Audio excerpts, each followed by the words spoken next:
Ewan from Modano here again with the next video on the Get Started Guide, obviously with Modano 11, updating you from the Modano 10 world.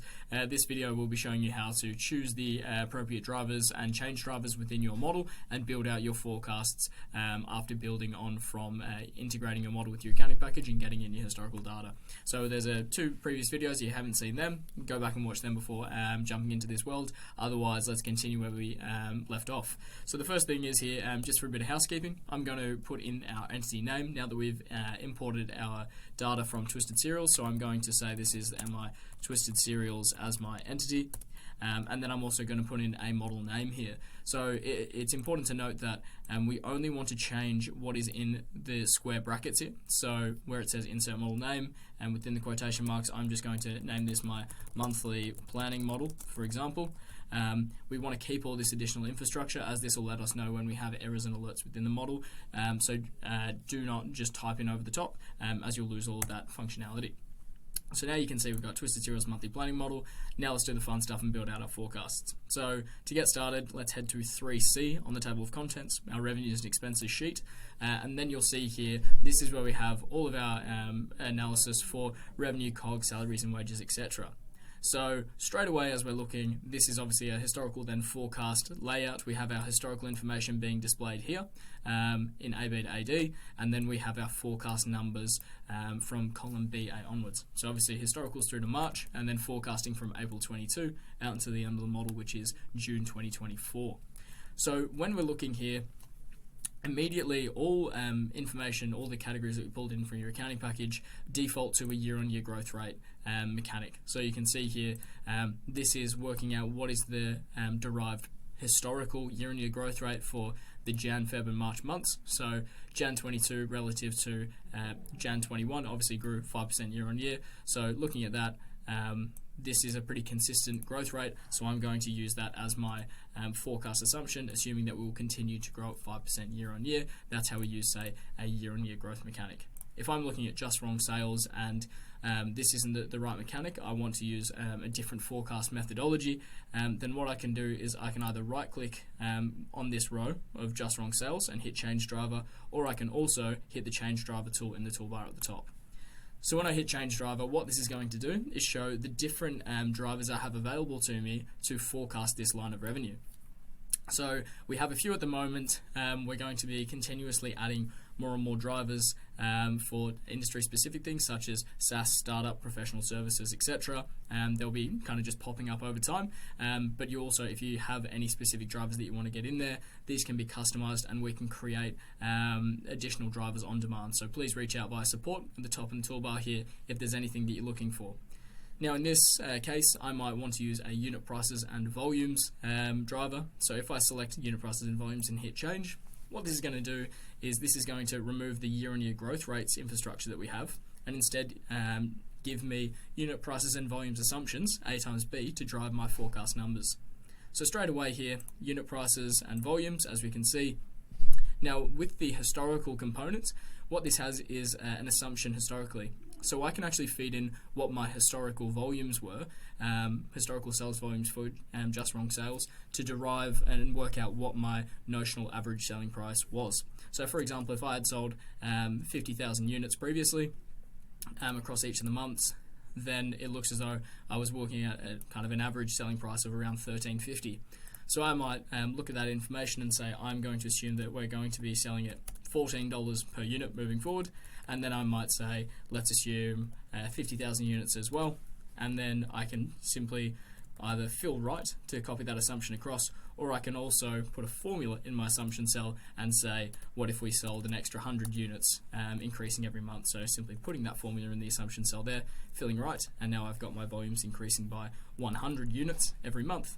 So that's how we can use a unit prices and volumes mechanic, easily get that in there, work out what our derived notional selling price was, and then use that to inform our forecast decisions. The same thing here for NutriBubble sales. Again, we can change this driver from year-on-year growth rates to another mechanic that we might want to use, monthly growth rates, amounts, absolute change, etc. I'm going to just keep this as 5% year-on-year growth rates as well, and forecast that out as that was the same growth rate historically.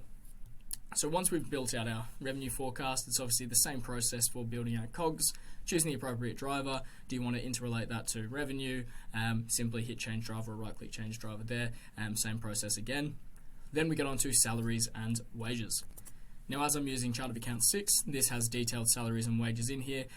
So what this has is, again, with historical and forecast numbers, we have our historical information. So this is what our historical salaries charges were from January to March. We're able to then put in what is the average headcount of each of the levels of staff, because that's how we're forecasting out. So a different category of salaries and wages for different job titles or job levels, and then based on that headcount, deriving what the average salary was. So if I go ahead and put in our historical headcount here, so now I've put in what our historical headcount numbers are. As you see, I've updated that for different job levels. This is adjusted what our average salary per person is, looking back historically. Now, based on that, I might say, for simplicity, I'm going to copy my headcount, paste that in here, and again, fill that right to keep it consistent. And I might assume that we're going to have the same average salaries. So I'm simply going to paste that special, paste the values in, fill that right again here, and now I've got a flatline salaries and wages headcount. And then over time, if you were doing headcount planning, we could do things such as increasing by the odd headcount every now and again, or for example, increasing from 4 to 5, and then I might fill that right, assuming that we're going to, in this case, for example, hire 1 additional admin staff in July 22. So that's how we can do headcount planning as well, working forward from our notional average salary. Now, once we've done salaries and wages, obviously we have leave entitlements as well, which you can populate, usually forecast as a percentage of the salaries and wages expense. As you can see here, that previously worked out to be about 25%. So we'll run with that moving forward, again, for consistency in the first instance here. And then we get into OPEX as well. Now, as we did above with operating expenditure, as we did above with revenue, we now need to choose the appropriate drivers for operating expenditure. So again, I might choose to increase this one at 3.5% because that's our consistent year-on-year growth rate. However, I can actually change the driver for print advertising or research and development. If I wanted to change both of these drivers to something else, I can actually highlight both rows, hit change driver, and if I wanted to change print advertising and research and development to be, for example, a percentage of total revenue or a certain year-on-year growth rate, we might say forecast them as a percentage of total revenue.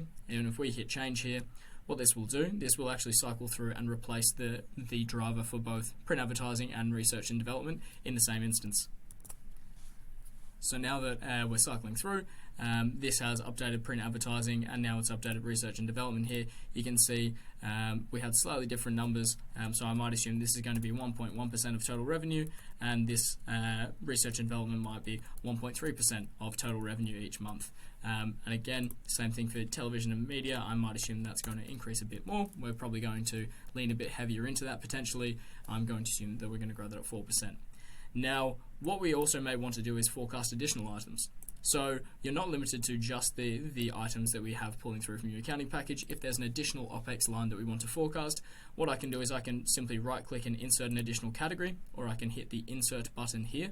And if I hit Enter, what this is going to do is this is going to add an additional category to our OPEX analysis if I wanted to forecast a brand new line item. Now, once this cycles through and has a new module in there, we'll then be able to hop through. So you can see here we've got operating expenditure category 5. This might be something new that we want to forecast. Now this obviously by default has a year-on-year growth rate mechanic, but obviously as we've just added it, there is no historical information. This may not be the most appropriate driver. So I might say I want to change this driver and choose amounts. In this example, if I want to hard code in or key in exactly what the numbers will be, if I select amounts, again, changing the driver from year-on-year growth rate to simply take in our amounts assumption to drive our forecasts.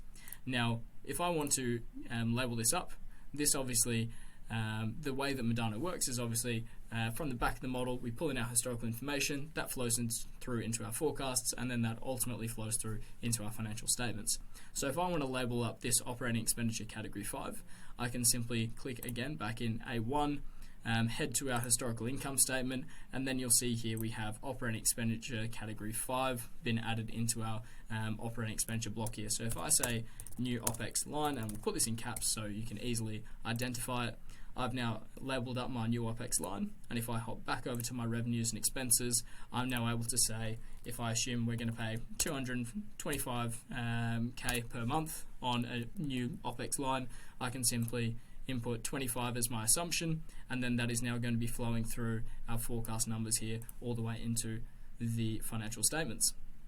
So that is basically our process of cycling through, choosing the appropriate choosing the appropriate driver for each line item across our revenues and expenses, how we can enter historical numbers, e.g. volumes, to derive notional selling prices and inform our decisions forecasting forward, and how we can also add additional lines of analysis above and beyond what is currently within our accounting package for speculative investments or speculative revenue lines, new product lines, new expense items, which we are forecasting to come in as well. So now that we've got our revenues and expenses and we've begun the process of building out our forecasts, obviously we then continue populating all other areas of the model, obviously by putting assumptions in these coloured assumption cells, reflecting and choosing the appropriate drivers and going on from there. So now that we've built our revenues and expenses, we've built out our forecast, the next step is then to obviously roll the model forward, as we would do each month, to update with the latest and greatest data, and then inform our budget variance analysis, etc., etc.